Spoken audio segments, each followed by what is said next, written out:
A New Financial specializes in helping the Black millennial household to strategically and confidently shop for insurance. They have over 8 years of experience with insurance and are located in Richmond, Virginia.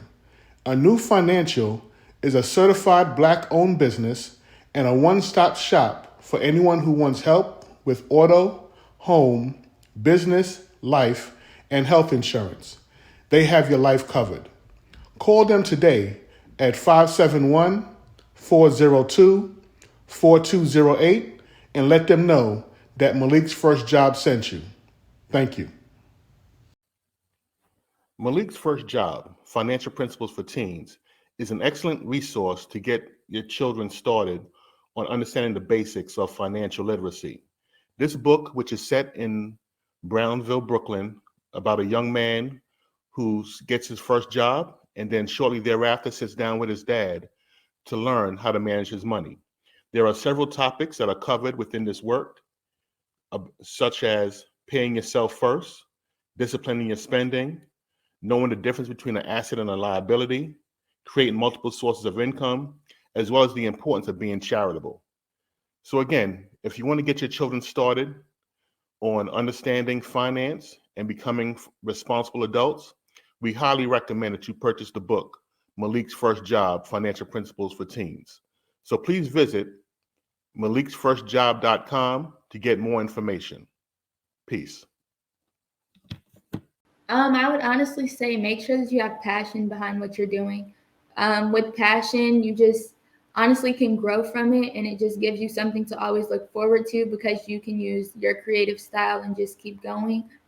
Besides that, I would definitely say to look at other entrepreneurs, talk to other entrepreneurs. Malik's First Job Podcast, here to answer any questions that y'all ask. Financial literacy and resources. Parents and young people becoming bosses. CEOs, future leaders, entrepreneurs. Conferences and boardrooms getting sponsors secured. If you want generational wealth, Brooklyn's own Kerwin Phillip with information to help. Malik's First Job Podcast. Malik's Podcast.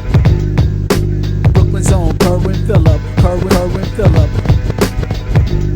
Malik's First Job Podcast.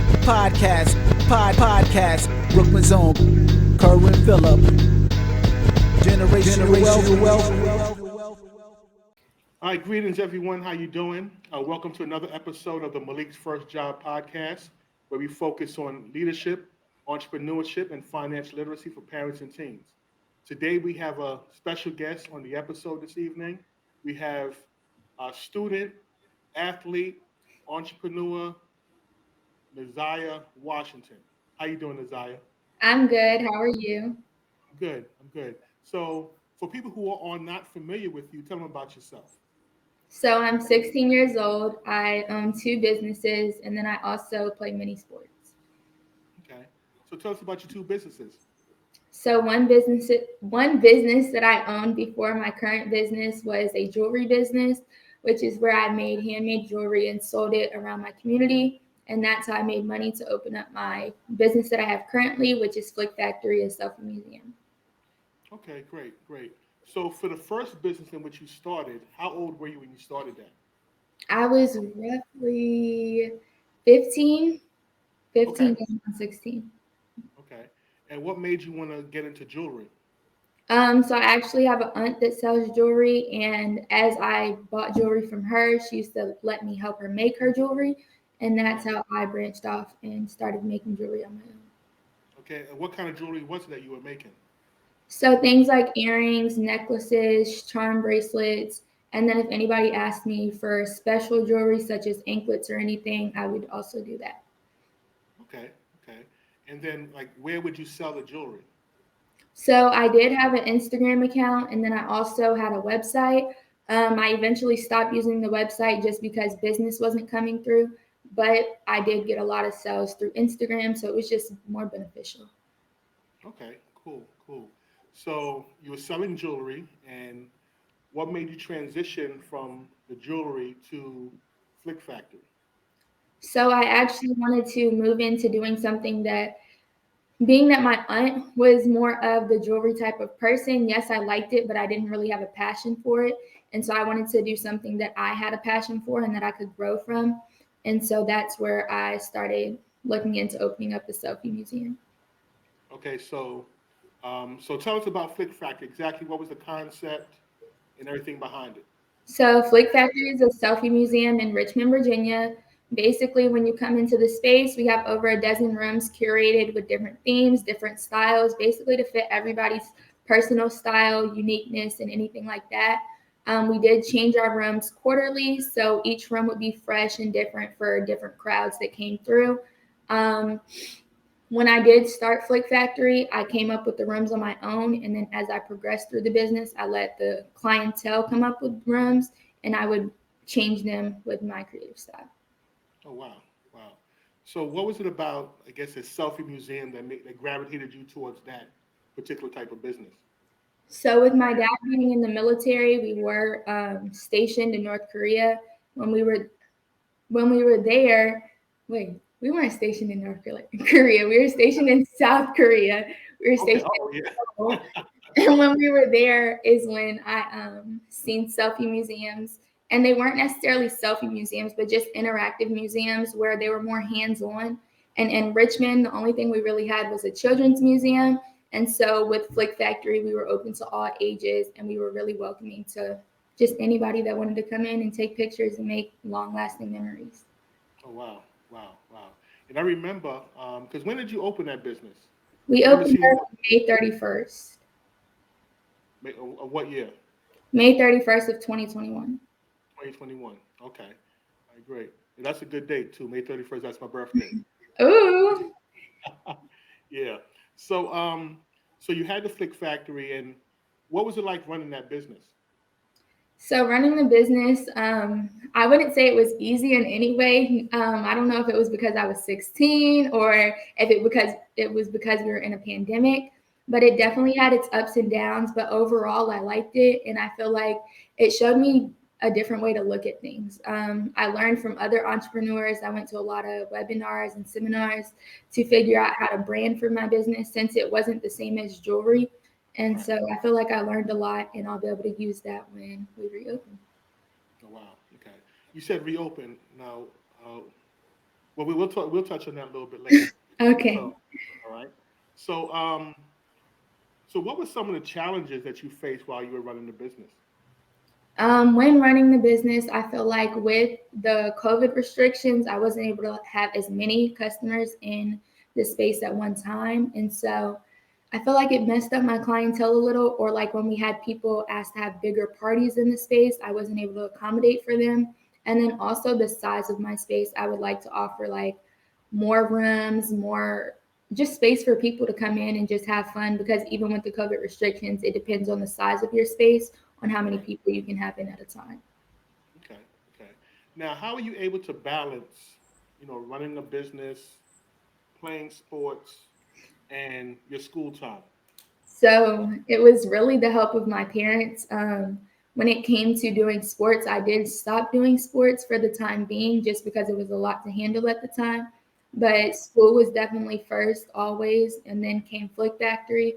But it balanced out pretty well. And of course, with my parents' help. Okay. Great. Great. So, I know I mentioned you played sports. What sports did you play? So I did all star cheer, and then I was also doing track. And Okay. then I participated in some activities throughout the community. So if we had rec cheer teams, I would go and help the younger cheer teams or anything like that. Okay. Okay. Now, how do you think participating in sports helped you in entrepreneurship?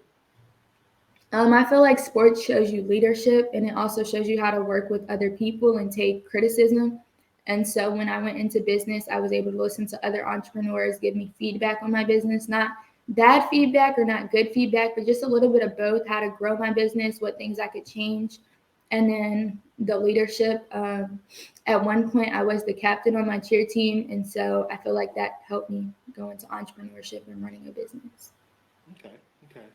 So, let's see. So, the leadership aspect, and I guess balancing school and stuff like that. So, So where is Flick Factory at now? So right now we are located still on West Broad Street in Richmond, Virginia, but we are looking to relocate. Okay, and why are you looking to relocate? I feel like where I'm located now does not really allow enough foot traffic. I am currently in a shopping center, kind of off in a cut. And so I feel like I want more of a street view so that people can just see the business. I can bring in more clientele and it will also help with branding. Okay, okay. Now, also, I found that you all opened up, I guess you said May of 2021. Mhm. Since you've opened, I've seen other little selfie museums pop up around town, right? That's You also correct. want to say that Flick Factory was the first in the Richmond Yes. area, right? Then we had, others that came about afterwards. Now, how Mhm. did you feel when you started seeing other businesses popping up that had the same idea that you had? So honestly speaking, it was kind of discouraging at first. It was like, and then to have no credit behind it, it was like, wow, like people can really take your idea, but since they have it and their name behind it, it's theirs now. So it was discouraging, but my parents told me that like with that, you just have to go bigger and better. And so I had the help of my what's it called customers and my parents, and from there I switched my rooms up. And a lot of the other selfie museums did not switch their rooms, and we also offered more time. So it was just like pros and cons between the selfie museums. Right? Sometimes when you see competition, it helps keep you on your toes, right? Yes.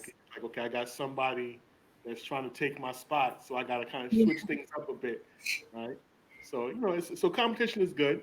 It's good. Yes. Oftentimes when you see a McDonald's, there'll be a Burger King right across the street. So, Definitely. and they're both making money. So, um, you just kind of gotta have to switch up your product and your offering a little bit different in Yes. comparison to what your competition has. So, okay, great. Um, so you're looking for a new location, right? Um, now, now also you're a college senior. I mean, high school senior. Yes, I'm a high school senior and I do plan to either go to college or pursue another career. Okay.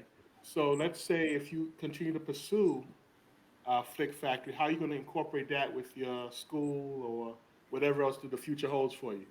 So I've been working on that currently. I'm not really sure, honestly. It's crazy to think about. It was already hard trying to manage it with just high school. So I feel like going off to college, it could be a little bit more difficult, but nothing that I can't handle. Okay. Okay. Okay, great. So you have, so you say you're 16 or 17, you said? I'm 16. 16, and you've have a business, and um, what tips or tricks would you give to other young entrepreneurs that are looking to start a business and grow a brand? I would honestly say make sure that you have passion behind what you're doing. With passion, you just honestly can grow from it, and it just gives you something to always look forward to because you can use your creative style and just keep going. Besides that, I would definitely say to look at other entrepreneurs, talk to other entrepreneurs. Um, it helps a lot. I feel like when I first started my business, yeah, I knew some things, but as people came into my business, even people that weren't entrepreneurs, just listening to outsiders, it helped me. Okay, okay. So, what I guess famous entrepreneurs do you I guess look up to? Um, I really like Grant Cardone. Grant He, Cardone. yes, he is Okay. like phenomenal. Like words can't even explain it. It's crazy. Yeah. Besides that, I like to look up to like smaller entrepreneurs also. Seeing younger entrepreneurs, people younger than myself out here doing things, it's like crazy. And it also shows me that like you can't give up. There's people younger than you out here doing it too. Right. Right. 'Cause I know last year you and your dad had an opportunity to come and check out the Richmond Children's Business Fair. Right. Yes, it was so crazy and I absolutely loved it. It was kids aged like 5 all the way to my age. I was like, wow. Hmm. Yeah, yeah. So did you get a chance to speak to some of the kids out there that day and So get I some? talked to some of them, and then I also exchanged social medias with them. So I constantly like to promote their things. They do the same for me. And then if I'm running a sale, I'll try to see if I can help some of them, or just vice versa. It's really good. You are invited to the biggest youth entrepreneurship event in Central Virginia. The 2022 Richmond Children's Business Fair takes place on Sunday, March 13th, 2022 at the Science Museum of Virginia, Dewey Gottwald Center from 1 to 4 p.m. Come out to see over 60 youth entrepreneurs between the ages of 5 and 17 display and promote their products and services. This is an event you don't want to miss, and you can bring the entire family.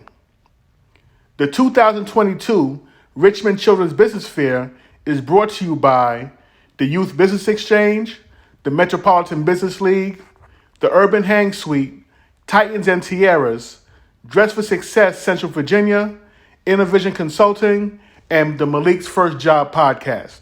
See you there. So what are some of the other lessons that you've learned? Because you've gone from, I guess, even though your business right now is like temporarily on hold, Mhm. like what have you learned about business itself going through this cycle, and what have you learned about yourself going through this cycle? First of Um, all, let's talk about what have you learned about business going from start to where you are now? okay. So as far as business, I feel like I've learned that there's always going to be ups and downs, and it's never going to be perfect. You just have to roll with the punches. Honestly, you never know what tomorrow's going to hold, and you don't know what the day after that's going to hold. So just take it day by day, keep pushing throughout the days, and it's not a 9 to 5 job. It's honestly a 24-hour job. I feel Right. like I was up doing that more than I was up doing school some nights. It was, it's definitely something that takes time and dedication.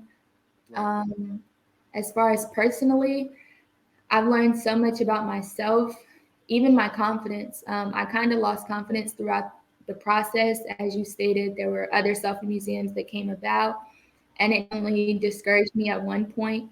But building that confidence back up and knowing that that just means that you have to work harder to what you want to achieve, it helped me. Okay, great, great. Now, where do you see yourself, I guess, in the next 5 to 10 years? In the next 5 to 10 years, I see myself with multiple selfie museums, flick factories all over the world. I also see myself with other businesses. As far as what those businesses are, I'm not quite sure, but I know that there's going to be other businesses in the near future. Um, and hopefully, I'm either in college or pursuing another career. Okay, okay, great. Now, I know you said you want to you said build other flick factories. Now, have you already protected the name, Flick So Factory? the name is protected, and then we've also looked at other places to open up flip factories. So outside of the state that we currently are in. Oh, okay. You thinking about like a franchise model? Yes. Okay, okay, okay. Interesting, interesting. All right, all right. So, anything else you want to share with the audience before we wrap up today? No, all I can say is just if you're looking to open a business, go for it.